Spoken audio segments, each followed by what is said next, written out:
Hi everyone, welcome back to the Big Ideas Theater. I'm Ed Highland. We are here at AARC with your AARC President Karen Schell. Good to see you again.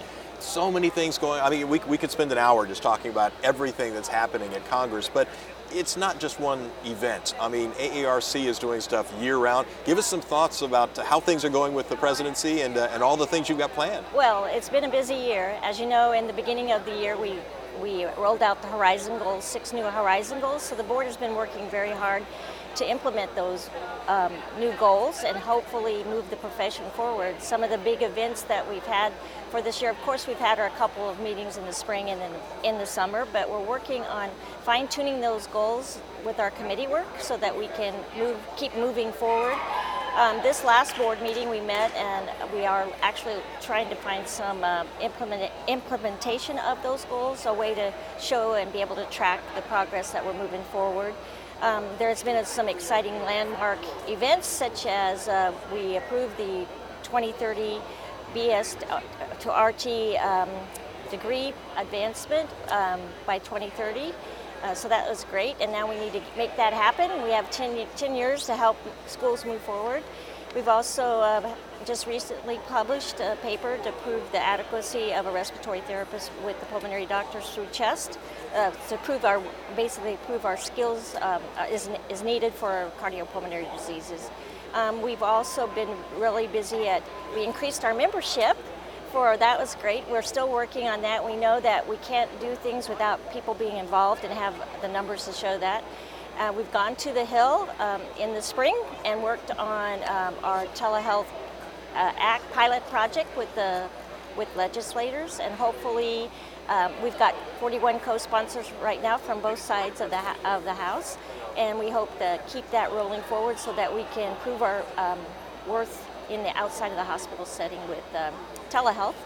And I think I've been traveling a lot through the different state societies, visiting with members and encourage them to engage and be involved with the organization, because we can't do things without numbers. So I've been really busy and hoping that it makes a difference. And I think it always makes a difference if we can get people engaged and ask them to come along with us and be part of the RT family. I would think that as we go into 2020, of course, is an election year, and there's so many things that still need to be accomplished, that the more voices, the better, to make sure that the needs, wishes, and programs that AARC is backing will be heard.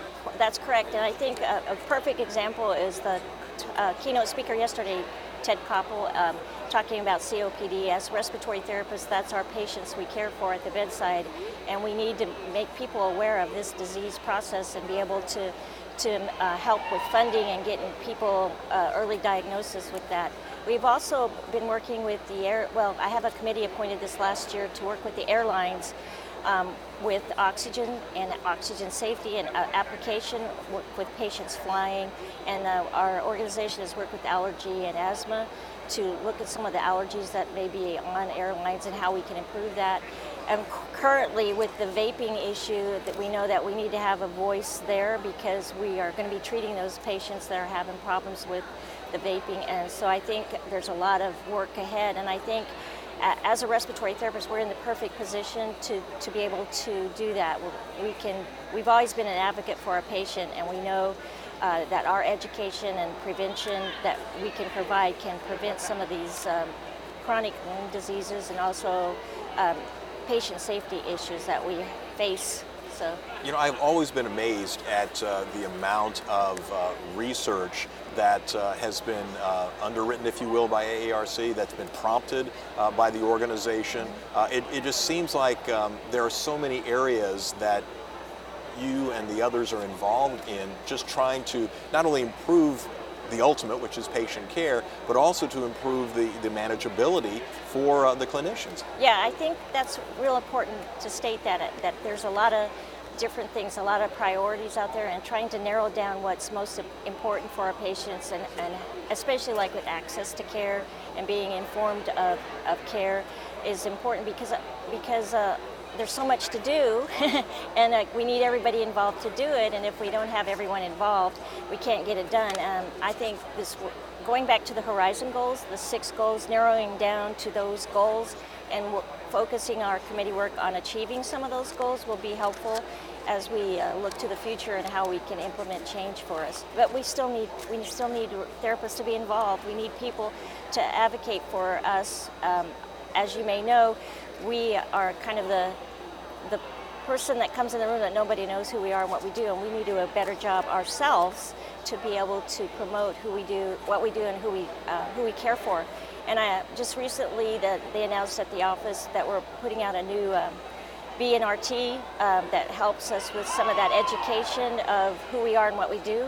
Additionally, we need to fill our schools. We need to do a better job of recruiting students into the field because it's a great field to be into, but people aren't aware of it.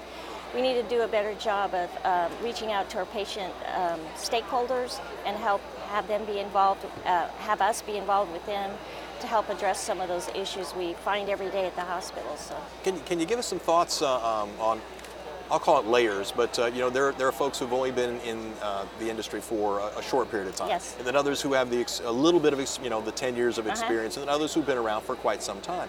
So can you maybe share some thoughts on how people can give back at virtually every level? Sure.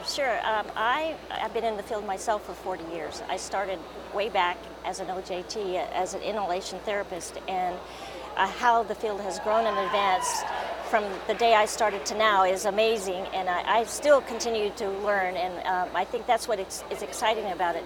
But I think if you think about respiratory, you can do so much just within your own community, in your own society, or in your own hospital, because there's opportunity for you with your education to reach out to, you see a need and you go after it and take care of it because of our variety, our educational process. We have been taught a lot of things that people just don't even know we can do.